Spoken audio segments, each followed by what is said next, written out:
Silakan ibu-ibu bapak-bapak yang mau bertanya. Terima kasih ini dari Kiai, seorang anak dari cendekiawan, tokoh terkenal di mana Kiai Kajanaka. Iya Pak, bagus ini. Tadi saya sangat senang sekali ada suatu dialog interaktif di dalam memberikan penjelasan dan makna tentang tauhid. Subuh kita hari ini dengan mengutip surah Al-Quran, surah Al-Mu'minun. Jadi dari Ustaz Tauhid tadi sudah membicarakan, dan inilah salah satunya adalah suatu kalau kita sangat menarik Ustaz, karena biasanya kita hanya mendengar Ustaz berbicara, tetapi kali ini saya mencoba untuk mentadaburi, melihat bahwa surah Al-Mu'minun ini dari qad aflahal mu'minun alladzina hum fi salatihim khashi'un walladzina hum 'anil lagwi mu'ridun walladzina hum lizakati fa'ilun walladzina hum li furujihim hafizun ila an azwajihim aw malakat aymanahum fa innahu waliyul mu'minin. Ini sampai ayat 10 sampai surah Firdaus. Ya. Jadi ada beberapa hal ini kalau untuk menjadi orang-orang yang beruntung, yaitu orang yang khusyuk dalam sholatnya tadi diutarakan tadi, kemudian menjauhkan diri dari perkataan riba yang tidak berguna di media sosmed ini, media, dan termasuk kadang di masjid juga, tahu besar Quran mungkin pangkat setannya sudah dijegal sudah ini, kemudian orang-orang yang menunaikan zakat, telah Ustaz tadi ngomong zakat, kemudian ada zakat infak, ada zakat sedekah, menunaikan mal, kemudian orang-orang yang melalui batas kemaluannya. Dan nah ini yang enam ini, kalau kita menilai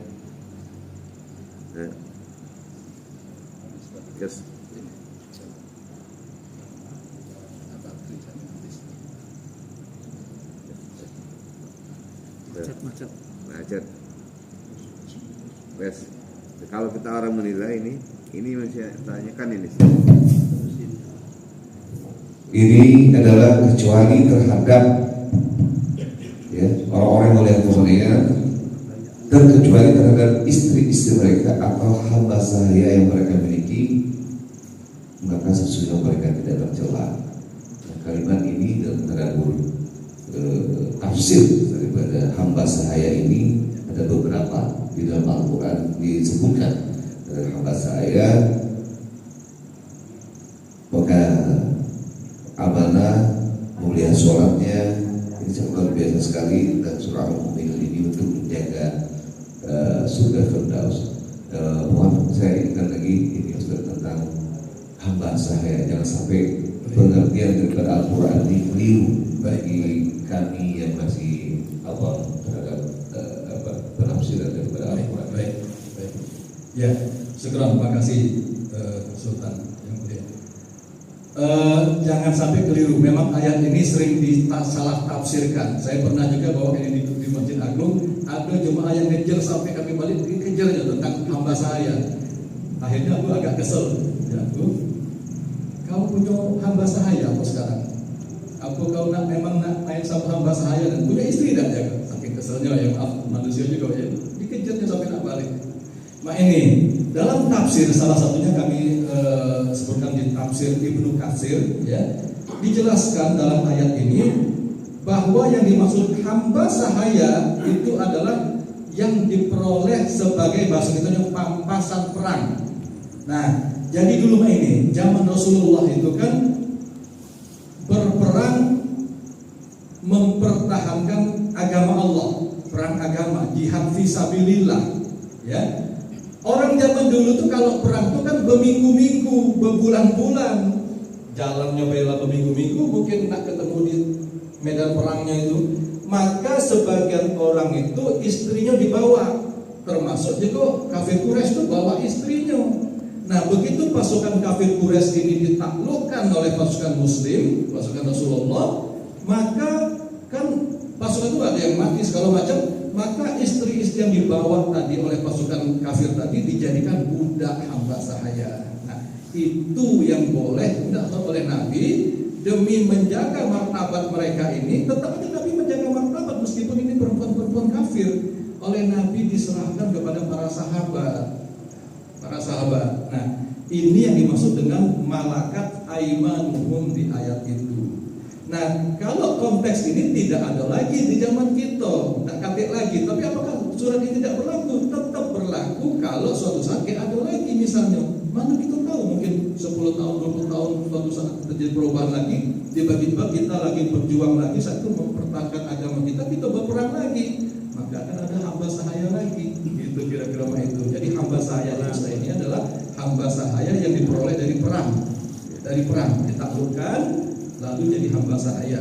Nah, dalam banyak penjelasan di riwayat juga lalu Nabi menyatakan hamba sahaya. Pertama hamba sahaya.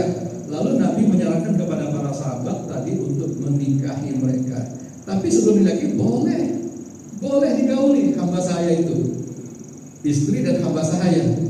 Apakah haram? Konteks sekarang haram. Kalau zaman sekarang kita mengatakan pembantu hamba saya bukan. Maka sekarang kalau saja ada maaf ya menggauli pembantunya haram itu. Kecuali kalau pembantunya dinikahi boleh. Jadi konteks sekarang hanya lewat pernikahan istri-istri. Dulu konteks saat itu memang memungkinkan ada hamba sahaya yang dihasilkan dari perang. Maaf itu Sultan, jangan sampai kita salah paham tentang makna malakat aimanuhum di sini. Ya itu ya kira-kira. Mudah-mudahan pacak kita bedakan sangat jelas bedanya jauh panggang dari api gitu kata orang. Kalau kita mengatakan pembantu atau yang kita bekerjakan di rumah itu sebagai hamba saya bukan sama sekali. Gitu. Ya, syukur. Assalamualaikum warahmatullahi wabarakatuh. Waalaikumsalam warahmatullahi Yang pertama, terima kasih kepada Gus Tohir Gajanata. Mudah-mudahan kita doakan Allahumma firlahu untuk Pak Gajanata. Yang pertama yang nak ditanyakan tadi masalah khusyuk. Yang khusyuk ini, kita ini kadang-kadang agak campur aduk antara khusyuk dengan fokus. Kita praktekkan, kita terjemahkan, kadang-kadang bukan terjemahan komplit. Kita baca misal Fatihah atau yang lain-lain itu disertai dengan artinya, akhirnya lupa berapa rakaat. Saking khusyuknya itu. Nah ini kurasa itu bukan khusyuk Ustaz. Yang kedua itu dan sering, terutama kalau sembahyang dewan. Asar itu rajin 3/4. Akhirnya sujud sahwi, tapi kata jangan sujud sahwi tiap hari. Lah salah pula, gara-gara lupa tiap hari kan sujud sahwi terus. Lalu hafal sujud sahwi bae. Yang kedua ini aku kadang-kadang agak ketawa juga dengan ibu-ibu katanya ada yang negur mana 2.000 terus sedekah masuk celengan itu. Padahal hadisnya ada di sini tadi setengah butir kurma digigit dulu sisanya tu ya. Nah jadi artinya ada yang mengamalkan hadis ini dari setengah butir kurma itu kapan sedekah masuk celengan 1.000 terus. Jadi kalau baca kurasa jangan 1.000 terus. Sudah walaupun ada hadisnya. Yang ketiga ini hal-hal yang ini bukan bertanya menyesalkan, bukan ini ya Tohir. Yang beliau ini kebetulan tinggalnya di Jawa, jadi sering musafir kan. Nah musafir ini katanya tadi minimal harus 17 rakaat setiap hari. Sedangkan musafir itu ada ruskha untuk ada yang jamak qasar. Kira-kira kalau kita jamak qasar itu dihitung 17 juga tak? Pahalunya atau padilannya setiap hari itu untuk orang yang kadang-kadang sering musafir ini, termasuk Ustaz kita ini musafir barangkali main jadi. Terima kasih. Assalamualaikum warahmatullahi wabarakatuh. Waalaikumsalam. Terima kasih kantor. Ya, ini kami kasih ya. Sholat khusyuk itu ulama menjelaskan ini. Sholat itu kan syaratnya tumak ninah, salah satu rukunnya. Ya, tumak ninah itu artinya tadi kami menerjemahkan secara intinya fokus. Tumak ninah itu kami ceritakan sedikit, ada sekali waktu ini riwayat sahih ya. sekali waktu Nabi lagi ngajar sampai inilah kira-kira ya. Tiba-tiba masuk wong, dia sholat. Mungkin sholat sunat atau apa ya. Sholatnya cepatnya, cetak cetuk, cak jauh gitu, cak ayam nyetuk. Lalu dia datang ke Nabi, Assalamualaikum. Waalaikumsalam, kata Nabi, irji, balik lagi, sholat lagi kau. Sholat lagi dia, cetak cetuk. Assalamualaikum ya Rasulullah, waalaikumsalam, irji, balik lagi ke Nabi. Sholat lagi dia sampai 3 kali, lalu dia nyerah. Ya Rasulullah, aku sudah 3 kali masih salah pula. Mana sholat yang benar? Nah ini tentu Nabi katakan, kamu kalau sholat, intinya pertama wudhu dulu ya. Kalau wudhu itu di surat Al-Maidah ayat 6 ya. Wudhu pasti gitu ya. Lalu kata Nabi, tenangkan dirimu menghadap kiblat. Tenangkan, jangan sampai gerasa gerusu gitu. Lalu takbiratul ihram kata Nabi. Lalu kamu lakukan dengan tumaknina. Ruku jangan langsung cet ketiga. Ruku tenangkan dirimu sampai sempurna Nabi. Nabi punya cara praktisnya. Lalu iktidal, kamu berdiri tegak. Lalu sujud, tenangkan dirimu dalam sujud itu. Lalu Nabi kan dalam hadisnya mengajarkan ada bacaan subhanallahil a'la itu atau subhanakallahumma wa bihamdika itu. Tenang itulah tumaknina. Jangan kita bercepat. Nah, jadi cak wong itu cak ayam nyetuk. Ceduk kalau cepat. Itu tidak tumaknina, tidak sempurna atau tidak sah sholatnya kalau tidak tumaknina. Itulah sholat khusyuk yang paling minimal. Lalu, nah ini kita agak ngomong tasawuf dikit ya. Anda juga belajar dikit tasawuf, tapi belum ahlinya. Sholat itu yang dikatakan khusyuk itu adalah kalau dampaknya. Nah, dampaknya Allah menyebutkan dalam Quran surat Astagfirullah. Kami dibantu ya. Surat apa itu? Intinya apa ini? Aqimis sholat, inna sholata tanha 'anil fahsya'i wal munkar. Surat Al-Maidah juga ya. Al-Maidah ayat 41 rasanya. Aqimis sholat, dirikan sholat. Sesungguhnya sholat itu akan menghindarkan kamu dari perbuatan keji dan munkar. Nah, kalau ada orang sudah sholat masih baik galak melakukan perbuatan keji dan munkar, berarti tidak khusyuk sholatnya. Itu ukuran khusyuk. Artinya setelah sholat itu terbukti enggak dalam dirinya orang ini menjauhkan dirinya dari perbuatan keji dan munkar.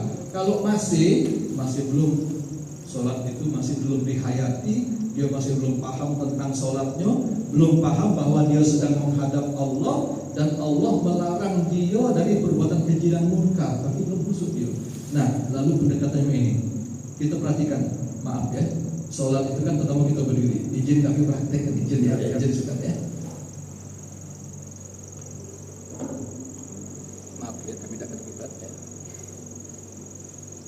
Pertama kita sholatkan takbiratul ihram, Allahu Akbar. Soal tinggi ini jangan berbala. Syafi'i di sini, Maliki di sini, Hambali di sini. Syafi'i Allahu Akbar.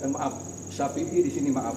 Maliki di sini, Hambali di sini, Hanafi malah tidak ini. Allahu Akbar Hanafi. Ya, jangan berbala soal ini ya. Nah, Allahu Akbar saat awal sholat kita kepala yang isinya akal itu di atas hati, kolbu kita yang isinya iman. Nah, mana supaya kita dekat kepada Allah? Kalau kita gunakan akal, tidak pacak kita dekat kepada Allah. Soal dekat kepada itu soal rasa hati. Maka Allah nyuruh kita ruku, sejajarkan posisi antara kepala akal kita, ego kita dengan hati kita. Nah, sejajar sekarang ya. Lalu Allah nyuruh lagi kita berdiri lagi, menyadarkan akal kita. Nah, disinilah kemudian kita sujud. Ini kita meletakkan akal ego kita di bawah dari hati kita. Nah, lalu Rasulullah dalam salah satu sabdanya mengatakan, saat sujud adalah saat terdekat seorang hamba dengan Allah. Saat sujud itu memang mah itu, karena apa? Hati kita sekarang di pojok kepala kita paling bawah. Dalam agama lain tidak kata ajaran sujud ini, cuma Islam baik. Kita menghambakan diri pada Allah inilah dalam bentuk sujud ini. Nah, ya, dengan bacaan Subhana Rabbiyal A'la, Maha Suci Allah yang paling tinggi. Aku ni rendah nian, aku ni tidak kata apa-apa, aku ni banyak dosa. Allah yang Maha Tinggi. Di sinilah kita pakai rasro maka kita akan sadar sesadar-sadarnya saat itu bahwa kita sedang menghadap yang maha agung, maha tinggi. Saat kita rukuk, subhanarabbiyal azim, maha suci Allah yang maha agung. Saat kita sujud, rukuk tadi, saat kita sujud, maha suci Allah yang maha tinggi. Itu berarti kita merendahkan diri kita serendah-rendahnya.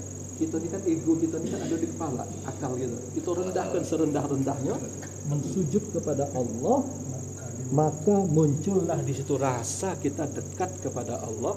Hati kita berada di atas kepala kita.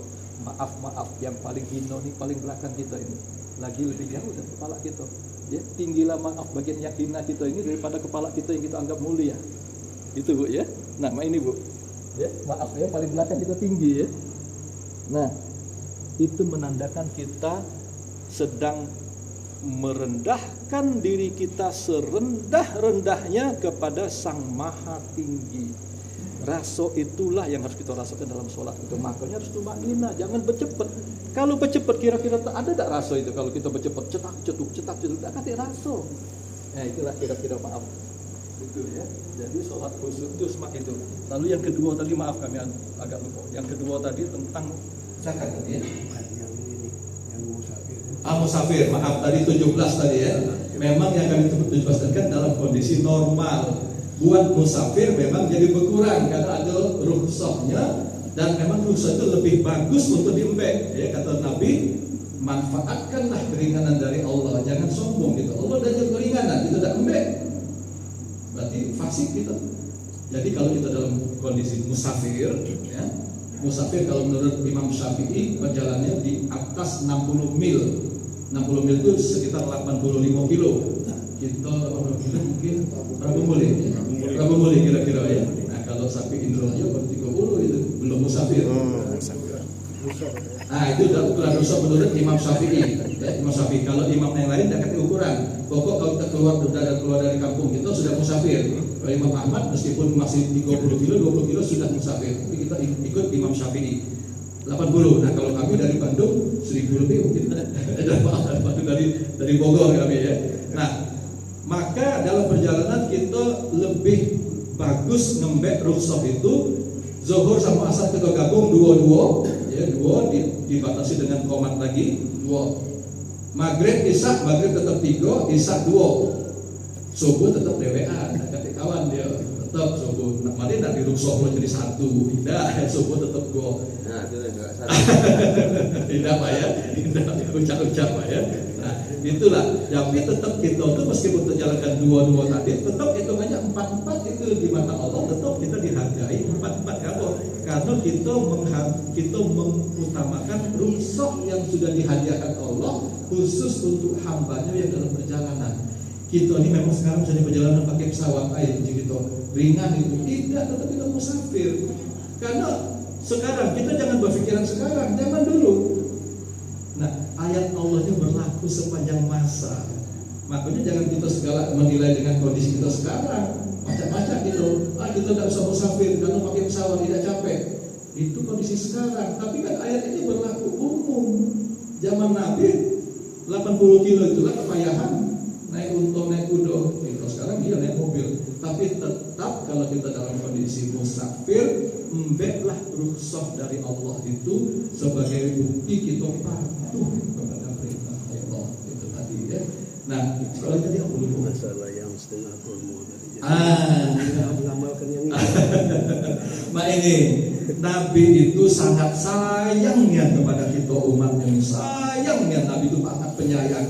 Nabi itu nunjuk contoh yang paling mudah. Jangan kita membeli yang mudah itu baik. Kalau kita sanggup sekilo, sanggup sekarung gitu ya. Kira-kira maksudnya bukan kurmanya, maksudnya nilainya. Nah, kalau misalnya aku ambil contoh 1 kilo ajwa, berapa lah 300.000 ya. Anggap 300 ya. Anggap 300 sekilo itu isinya 200 butir. Berarti sikok 1.500. Nah, kira-kira itu ya. Nah, setengah butir itu 750 cuma. Tapi jangan bulog tiap hari kita bersedekahnya cuma 750 rupiah, jangan. Itu saat kita buntu, Pak. Masuk memang buntu. Lagi kita dekati dan buntu. Ada yang ketiknya 1.000 rupiah. Tetap. Ngapa? Karena kita takut kena api neraka. Nabi menggunakan kalimatnya ittaqun nar. Takut kalian hindarkanlah diri kalian dari api neraka walau bisikin tamaroh, meskipun kamu bersedekah dengan setengah butir kurma. Nabi itu sayang karena Nabi tahu umat itu tidak kate adobe yang butuh ya Nabi kan, tidak kayo galo-galo, maka Nabi nunjuk yang paling awal itu ya supaya tetap bersedekah. Nah kalau kita sanggup, jangan setengah butir kurma, jangan 750 juta kalau sanggup ya. Kalau memang harta kita banyak, Allah takdirkan kita menjadi agniya, maka kita menjadi agniya yang bermanfaat buat manusia lain. Apa? Infak sedekah paling utama tentu zakat, setahun sekali zakat itu. Infak sedekah, masjid butuh ada renovasi, yuk itu nak ngenti AC sudah ada dingin lagi kita beli baru, yuk. Ya, kita lagi Allah takdirkan agniya. Tapi kalau memang kita ditakdirkan Allah dalam kondisi pas-pasan tadi, tetap kita bersedekah itu setengah butir kurma. Itu maksudnya, bukan berarti setengah butir kurma terus setiap hari. Ya, ngembek minimalisnya gitu. Nanti kita tahu yang minimalisnya. Bukan. Itu sunnah Nabi untuk yang buntu. Nah, itu ya. Nah, itu beda. Sunnah Nabi untuk yang buntu, yang lapang, agniya, jangan mah itu ya. Lebih berlipat-lipat dari itu maksudnya ya.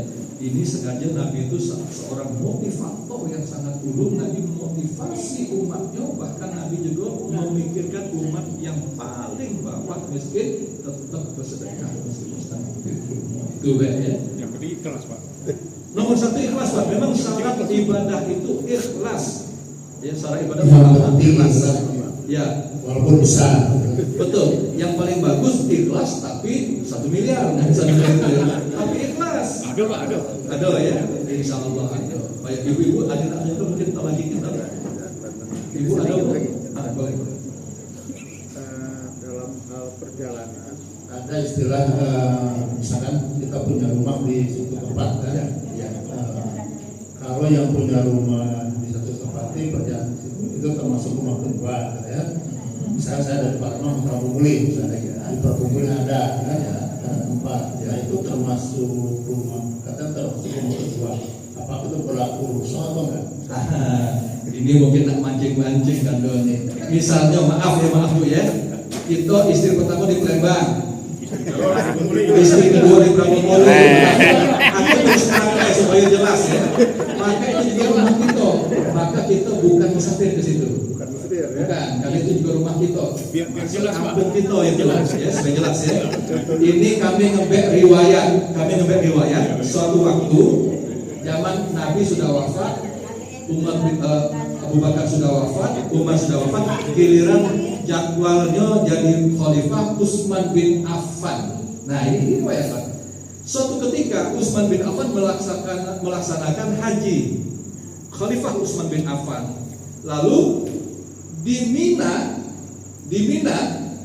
kan di Mina itu kita sholat rukhsah, sholat apa namanya sebagai musafir, ya qashar kita.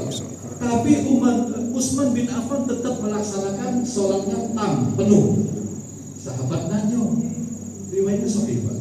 Ya, sahabat nanya, ya Amirul Mukminin, engkau tidak ambil rukhsah? Kata Utsman, di sini kampungku juga.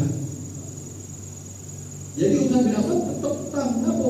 Dia meskipun di Mina, dari Madinah kan jauh, tinggal Madinah kan kepala pemerintah kan, Amirul Mukminin tinggal di Madinah. Tapi saat haji di Mina, beliau tetap tetap 4 rakaat zuhur, 4 rakaat asar. Rupanya beliau menganggap ini tetap kampungku. Rupanya Utsman bin Affan juga punya istri di Mina. Riwayatnya kan begitu. Nah, jadi kami menegaskan. Nah, bukan ini hukum sifatnya ya. Jadi kami menggunakan jawaban kami tadi berdasarkan riwayat Utsman bin Affan. Maka kalau kita, nah misalnya mah ini kami dewek ya. Pantesan nak ke Prabu. Kami dewek ya, misalnya ya maaf ya. Misalnya istri kami ada di Bogor, ada juga di Palembang misalnya. Maka kami tidak musafir ke Palembang ini. Karena ada keluarga kami di sini. Maka kami tetap tahu. Meskipun Bogor ke sini 1000 kilo lebih. Itu menggunakan riwayat dari Utsman bin Affan tadi. Jadi maksud saya ini berlaku umum untuk orang yang memang keluar dari kampungnya Imam Syafi'i mengatakan 60 mil tadi keluar dari kampung. Ingat, keluar dari kampungnya. Kalau di situ ada kampung kita juga, berarti kita belum keluar kampung. Misalnya kayak itu ya. Nah kalau kami, meskipun kami dulu wong Palembang, tinggal ke Palembang ini sejak lulus SMA, kami dulu. Sekarang Palembang bukan kampung kami lagi, kecuali ya, kalau kami atau jauh dari Palembang, kecuali ya itu ya menggunakan riwayat dari Utsman bin Affan di Mina, beliau sholatnya tidak kosor karena beliau ada istri di Mina. Insya Allah sahih riwayat. Tapi Baik. Ustaz tadi ralat bukan punya istri di situ, tapi punya kampung di situ. Iya, termasuk punya kampung. Saya Jadi menggunakan bukan punya istri ya. bukan. Saya tadi Sama. menggunakan yang paling gampang dan paling jelas punya istri. Misalnya. Kalaupun kita punya kampung, punya rumah juga, ada anak kita di situ, itu berarti kampung kita, Pak. Tapi kita belum musafir. Tadi ya kita keluar dari kampung kita. Jadi bukan punya istri, Bu. Ya Bu, Saya kampung dua. saya tadi menggunakan istilah yang paling gampang, gitu ya. Paling gampang. Tapi intinya keluar dari kampung. Tapi kalau itu kita menggunakan mazhab Syafi'i harus 60 mil. Tapi kalau mazhab Hambali dan yang lain tidak sampai 60 mil pun tetap asal kita sudah keluar dari kampung kita sudah boleh berusaha. Ya itu B ya. Nah, kita tutup. Ya, terima kasih. Mungkin